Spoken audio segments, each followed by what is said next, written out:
First, I have an announcement for y'all.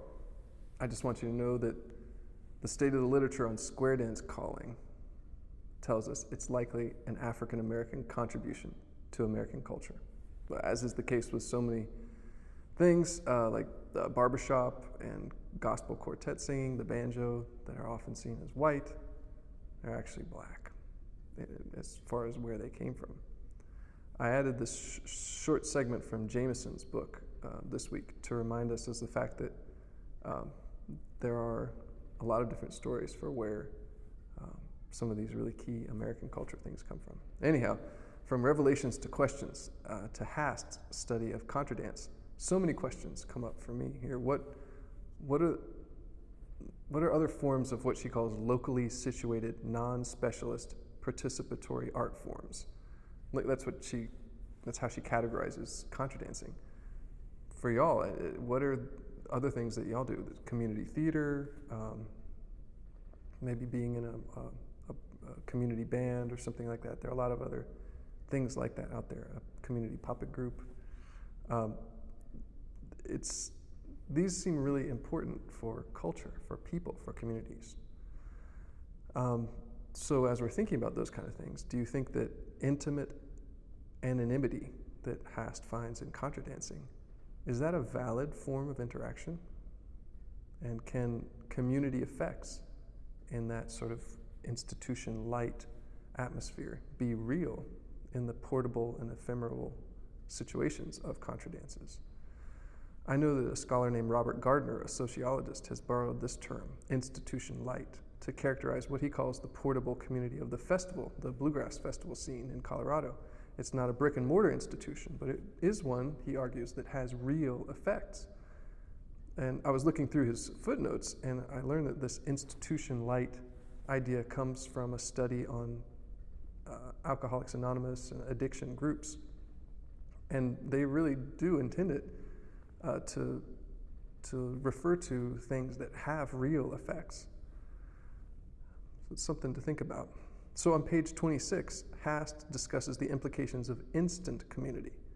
It satisfies the needs of emotionally locked up participants who dance and feel like a bit of more of a real, valuable person when they got there. Personally, I think about the kind of people who are involved in these sorts of arts things, like me, I have to say. I detect a willingness to be obsessed with something and to disregard outside perspectives on what they're doing, which makes me think, of course, of this idea we always run up against in Appalachian studies, this idea of insiders versus outsiders. Does a contradance community put up boundaries? How is this similar and different from the boundaries we sense and construct around Appalachia and other bits of region? Now, Hast quotes Simon Frith. One measure of good music is precisely its presence, its ability to stop time, to make us feel that we're living within a moment, with no memory or anxiety about what has come before or what will come after. This is where the physical impact of music comes into the use of beat, pulse, and rhythm to compel our immediate bodily involvement in an organization of time that the music itself controls. Hence the pleasures of dance and disco. Clubs and parties provide a setting, a society which seems to be defined only by the time scale of the music, which escapes the real time passing outside. This quote makes me think of primitive Baptist singing. Is there something about that singing that stops time in a larger sense, to freeze an era, to maintain a sensibility? When you enter that singing, you're not in our present time, you're in another era. There's some interesting connections between the readings this week and other ones, right? Now, Hast is careful to explain what she really means by the term community. And she claims that the Contra community can be viewed as part of a non-corporate national movement or network. And she claims that the umbrella term of folk dance is often used at festivals.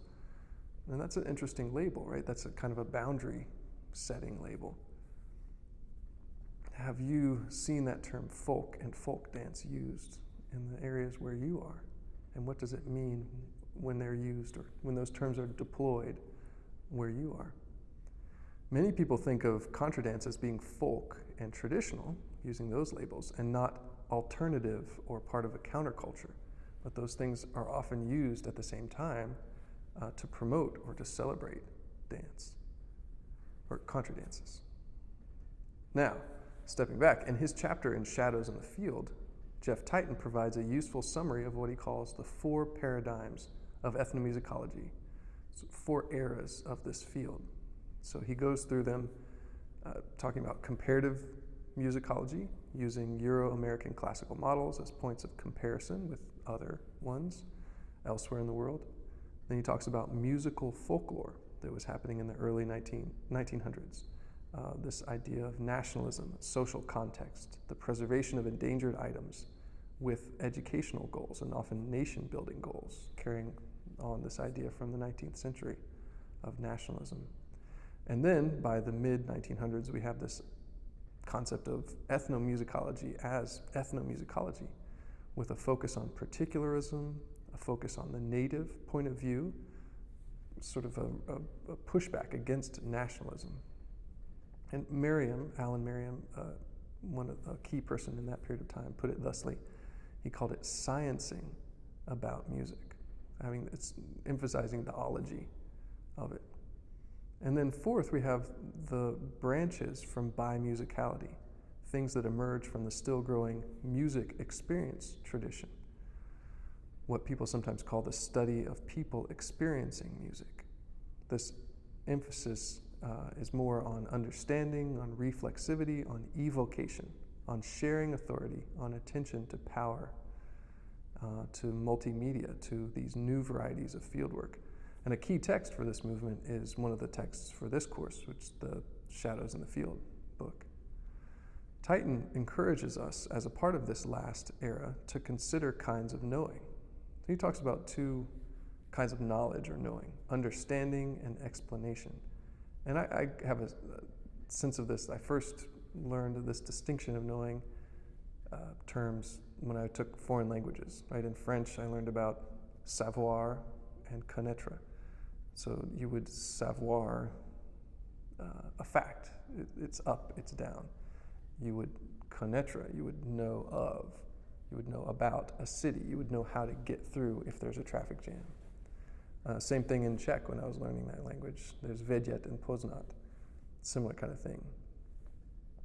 So alternatives to positivist knowing that is something that Titon talks about. He addresses the ideas of phenomenology and hermeneutics. And Titon talks about this idea of seeking knowledge of the world as we might experience a musical performance. It was a really complicated way of dealing with the world, but one that I think allows us to get at the richness of life experience and of musical experience. If we think about musical experience, it involves emotions, bodily sensations, social contexts, equipment, beverages, as well as musical repertoire and techniques, and other people, inevitably. Referencing anthropologist Clifford Geertz, Titon argues that we are authors, not reporters. The process of anthropology, he says, takes craft, skill, and art. There is some creativity involved, and this is tricky. I'm inspired by his statement about the function of this kind of writing, though. He says, quote, narrative ethnography is well suited to showing an ethnomusicologist in dialogue with people making music. And I think that's his real definition for what is ethnomusicology. Titon has coined that one, that the study of people making music. In film, Titon discusses, the filmmaker can be fully authoritative. A film can have a seemingly omniscient narrator explaining everything, or the filmmaker can be absent, of course, seemingly absent. All of the film is scripted and edited with a purpose. One third way between is one that Shar Lange and I took in making Banjo Romantica, our film. I serve as an interlocutor, both behind the camera as an interviewer for Czech bluegrassers, and then providing explanation as a musician performing on stage.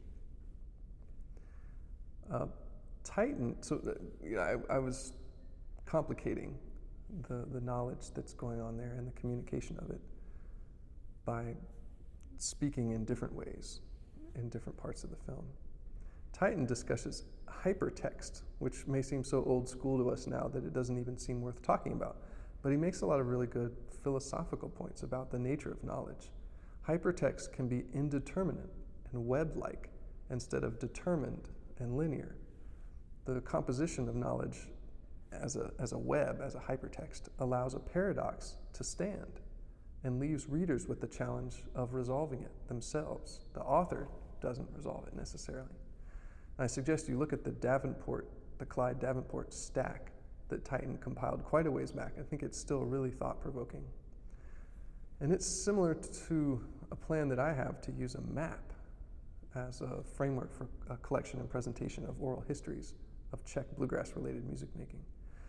Tighten says, music, conceived not as a signifying language, but as a collaborative relationship among people, gives us, at magical moments of self-transcendence, a connection among living beings leading to friendship, and thus the basis for an epistemology of fieldwork based in musical rather than linguistic being in the world. This is on page 38. Tighten says that these moments of transcending one's own self-dominated understanding of the world might be the closest thing we ever get to objectivity. It's an interesting hypothesis. Now, there have been some negative reactions to Tighten's proposals. The Ethnogroove blog says, Tighten rates a great deal about the importance of visiting, of the social bonds between ethnomusicologists and the person being studied. Is this visiting also necessary between ethnomusicologists and the person reading the ethnography? Is this social element also necessary to read an ethnomusicologist's work and fully comprehend it? I would say yes, but they seem to find some problems with that. Ethnomusicology asks, if experience is key, why do research at all? How do we translate that experience into generalizable knowledge? So this is my thought for our Soundpost project. How can we stay true to specifics and seek to do something also generalizable, something that makes sense in a local way, but also could be useful or interesting for people elsewhere? And this is one of the big jobs of the literature review, to make those conceptual connections between our own project, our local spot, and then all these other discourses, other parts of the language. You build your literature review so that your project is in the middle and all these other discourses are connecting to it. It's a tricky thing to do. Let's talk about it more if you have questions about how to do that with your project. Now, no matter how much we worry over it, fieldwork retains its paradoxes and the inevitable asymmetries of power as we fieldworkers work to represent other people in the world. Now, I fuss over issues of power, but in the end, I go for my best shot, and I trust that musical being in the world will remain a reciprocal and sound-based interaction, even if I do inevitably step on somebody's feet and get stepped on myself sometimes. I hope that my work will somehow foreground and deepen that understanding, no matter who I might accidentally irritate along the way. All right, I can hope, right? All right, keep going. Let me know if you have any questions or concerns, and I will look forward to hearing from you soon.